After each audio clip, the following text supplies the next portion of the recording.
La Fiscalía formuló cargos por presunto cohecho, asociación ilícita y tráfico de influencias con concurrencia real de infracciones en contra de dos ex asesoras del expresidente Rafael Correa. La investigación del caso Arroz Verde nace del reportaje de la Fundación Mil Hojas, según el cual varias transnacionales, entre ellas Odebrecht, financiaron la campaña del movimiento Alianza País entre 2011 y 2013. Este 5 de mayo, tras una audiencia de cerca de 4 horas, la fiscal Ruda Amoroso formuló cargos por presunto delito de cohecho, asociación ilícita y tráfico de influencias contra Pamela M. y Laura T., ex asesoras del gobierno del expresidente Rafael Correa. Medidas que serán apeladas por sus abogados. Las cuales se le otorgó desde nuestra perspectiva sin ningún argumento y sin ninguna base. El Ministerio Público abrió la investigación de oficio por el informe denominado Arroz Verde, publicado por el portal Mil Hojas, en el que se detallan supuestos aportes de 6 empresas transnacionales a las campañas de Alianza País entre 2011 y 2013. Aquí quien hizo la investigación fue la prensa.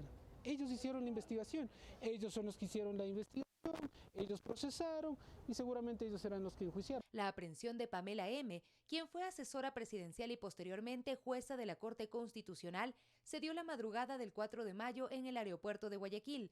Según confirmó su defensa, la procesada acababa de llegar desde Cuba y tenía un pasaje con rumbo a México. Pero se le explicó al juez que efectivamente estuvo programado hacia México un viaje con antelación.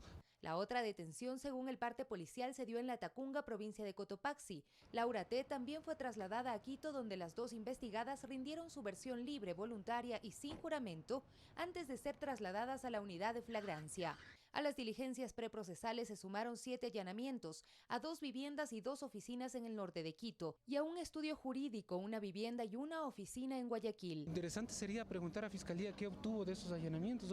Entre los principales elementos de convicción expuestos están las versiones de las procesadas, partes policiales, la extracción y materialización de correos electrónicos entre Pamela M. y Laura T.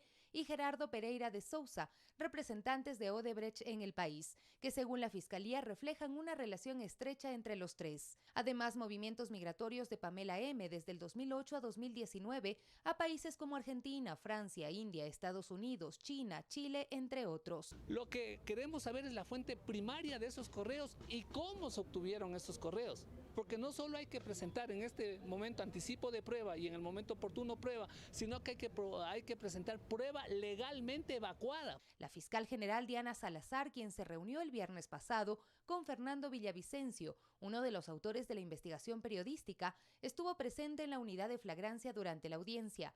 La instrucción fiscal durará 90 días y las procesadas serán enviadas a un centro de detención provisional. Según se conoce, se analiza la vinculación de otras personas a este caso. Sofía Montoya, Telediario. Hace pocas horas se conoció que además de estos allanamientos se produjo el allanamiento al consultorio jurídico del doctor Alexis Mera. Esto ocurrió hace pocas horas y se nos informó la noche de ayer.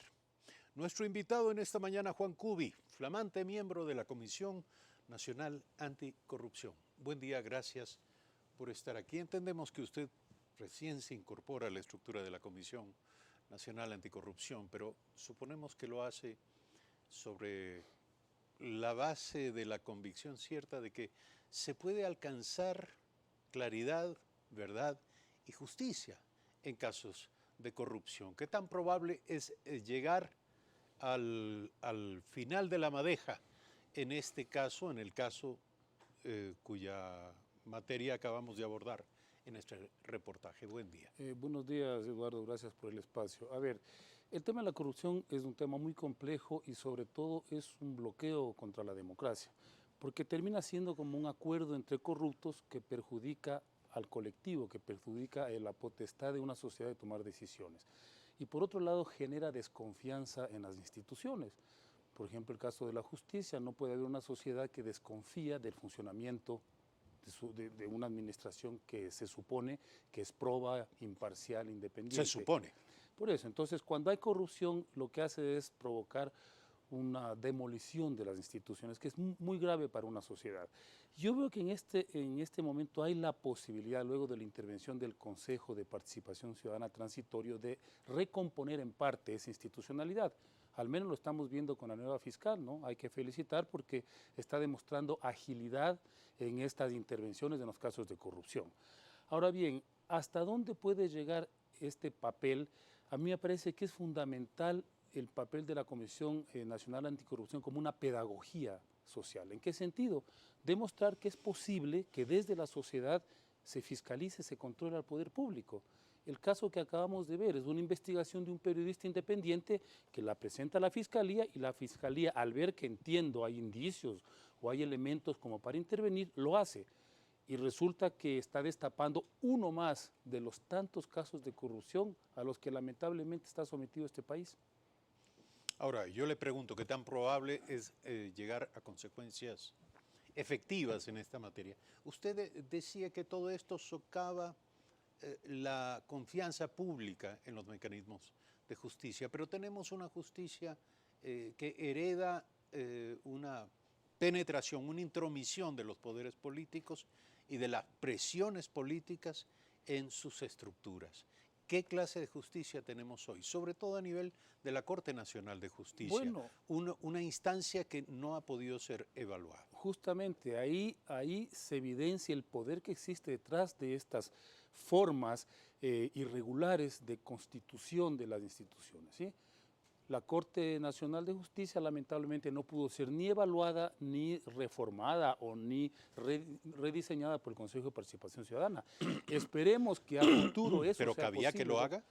Bueno, era una de las decisiones que tomamos en las urnas del 4 de febrero, es decir, que se recompusiera esa institucionalidad que había sido prácticamente demolida por el Correato, ¿no? Y vemos hasta qué punto hay poderes fácticos detrás de estas instituciones que se volvió casi que imposible hacerlo. Ahora queda esa tarea pendiente. Entiendo que para el próximo Consejo tendrá que proceder a hacer la evaluación de los jueces y ver, es decir, hasta qué punto se puede hacer yo creo que no solamente un saneamiento de la institución, sino un rediseño. Porque no podemos, Eduardo, estar cada cierto tiempo designando una nueva Corte Constitucional de Justicia, reemplazando jueces que a la final lo único que generan es mayor suspicacia en la ciudadanía. Eso no es viable. En el caso que estamos hablando, ¿hasta dónde puede llegar? Yo creo que hasta el esclarecimiento de estos delitos de corrupción. Eso es lo más importante, ¿no? El caso que acabamos de ver, yo no sabía el tema del señor Alexis Mera, que lo acabas de señalar, pero era algo que se lo venía ya discutiendo, analizando, habían ya señalamientos de una eventual participación de él en esta trama de Odebrecht. Entiendo que si es que han procedido a allanar, como dice la noticia, su estudio es porque encuentran, digamos, justificativos para hacerlo. Habrá que seguir tirando el hilo hasta encontrar a los verdaderos responsables de esta trama que ya no es un tema nuestro interno. Lo que está sucediendo en el Perú es la evidencia de que había todo un sistema montado desde la empresa Odebrecht para poner presidentes en todos los países. Es decir, donde había negocios de Odebrecht, jugaban a apostarle a quién podía ganar las elecciones. Ya estamos viendo las consecuencias. Era tal la magnitud de los recursos involucrados en estas operaciones de influencia del dinero sucio en la política continental, que por supuesto había cantidades suficientes como para pensar en comprar verdaderamente gobiernos y presidentes. Le quiero preguntar, usted comenzó aludiendo al tema de la confianza en la justicia. Esta denuncia aparece como resultado del trabajo de un portal independiente de información y es acogida inmediatamente por la Fiscalía. Y también está la Comisión Nacional Anticorrupción, entre otros actores. Estos son dos muy importantes, pero entre otros actores que se han ocupado de esta temática. ¿Existe de alguna manera la impresión de que las verdaderas revelaciones sobre los temas de corrupción y el verdadero motor detrás del esclarecimiento no están precisamente en manos de la institucionalidad, de las entidades públicas, sino de organizaciones ciudadanas independientes que llevan adelante esta tarea? Debería estar en manos de las instituciones formalmente encargadas del control público, ¿no? Debería. Esperemos que con este proceso de cambio de las instituciones asuman esa tarea, que lamentablemente durante 10 años estuvo prácticamente anulada por esa hegemonía del Poder Ejecutivo. Eso hizo que el peso o la importancia de estas expresiones de la sociedad o de periodistas independientes tuviera pues mayor trascendencia, pero obviamente tiene que combinarse, es decir, tiene que haber una especie como de sinergia entre esas iniciativas ciudadanas de la sociedad y la responsabilidad que tiene cada institución pública. En este caso vemos que ha funcionado, es decir, una investigación de un periodista independiente que es presentada a la Fiscalía como corresponde y la Fiscalía, pues con toda la potestad que tiene de intervenir, ya empieza a tomar decisiones. Esperemos que esto vaya potenciándose. La Comisión Nacional Anticorrupción, de la cual yo todavía no podría emitir, digamos, criterios porque me estoy recién integrando, ha demostrado en los últimos 4 años, con todos los casos que ha ido evidenciando, que tiene también un papel que jugar. Sobre todo fue trascendental, fue importantísimo, porque vivíamos en un gobierno que bloqueaba todo tipo de investigación sobre los casos de corrupción. Es decir, montó un sistema de impunidad que impedía no solamente que actuaran las instituciones formales, ¿no? La Fiscalía, la Contraloría, sino también estos espacios de la sociedad civil. ¿Mediante qué? Mediante una persecución a los miembros de la Comisión Nacional Anticorrupción. Un perjuicio de 28.6 millones de dólares, recordemos, un perjuicio al Estado, fue determinado precisamente por la Comisión Nacional Anticorrupción como producto de contratos públicos con empresas fantasmas. El coordinador de este organismo, Jorge Rodríguez, dio a conocer el pasado 25 de abril que se encontró 29 casos con 22 empresas fantasmas implicadas. Realmente encubren cantidades que superan los 17.000 operaciones que se han hecho durante los 6 años que hicimos la verificación correspondiente.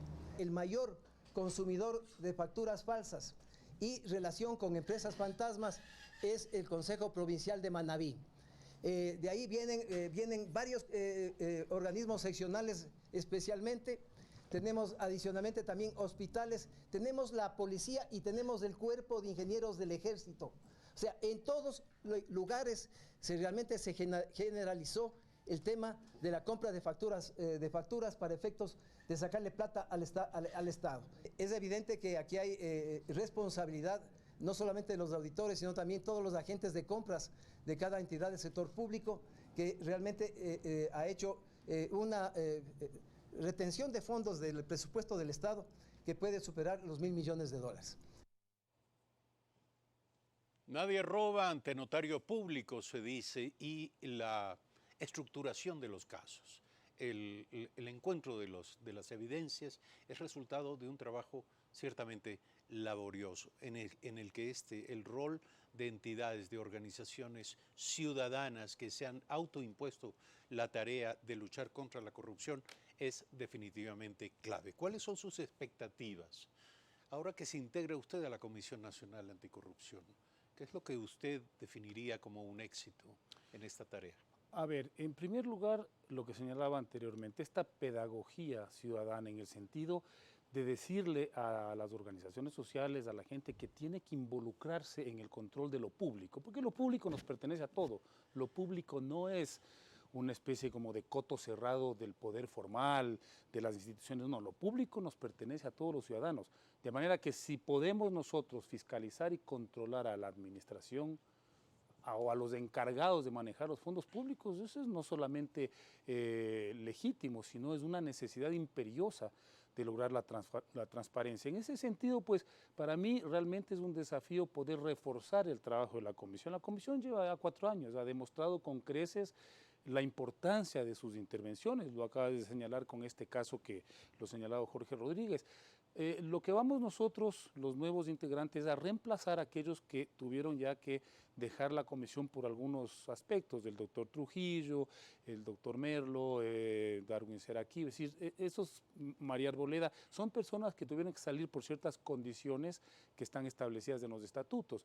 Hay una renovación en el sentido que vamos a ocupar a reemplazar a estas personas, pero prácticamente lo que tenemos que hacer es reforzar esta responsabilidad que ha asumido la comisión de ir esclareciendo los hechos los casos de corrupción. Fundamentalmente es eso. Tenemos el día de mañana la primera reunión formal con los nuevos integrantes, donde se nos explicará la situación, digamos, del trabajo de la comisión y cuáles pueden ser nuestros aportes o nuestro papel en estas nuevas funciones. Yo espero, solo para concluir, espero que ese trabajo se siga incrementando en términos de resultados, como lo ha demostrado. Son 17 casos emblemáticos que ha presentado en estos años, ¿no? Casos emblemáticos en el sentido de que son los más impactantes. Eso no quiere decir que no exista una infinidad de casos de corrupción que hay que seguir investigando. Juan Cubi, flamante miembro de la Comisión Nacional Anticorrupción. Se inicia su compromiso con una entidad cuya tarea es una tarea de largo aliento. Si fueron, en este caso, 10 años de lo actuado y que deberá ser investigado, analizado, examinado, quién sabe cuánto tiempo tomará esta tarea. Pero esto es algo que ha emprendido la Comisión Nacional Anticorrupción y a lo que se va sumando ciertamente el resultado del trabajo de otras entidades, organizaciones ciudadanas y grupos de periodistas independientes. Gracias, Juan Cubi, por aceptar la invitación esta mañana a Primera Impresión. Vamos a hacer un breve corte. Cuando regresemos estaremos hablando con Isabel Maldonado, secretaria técnica del Plan Toda una Vida. Ya volvemos.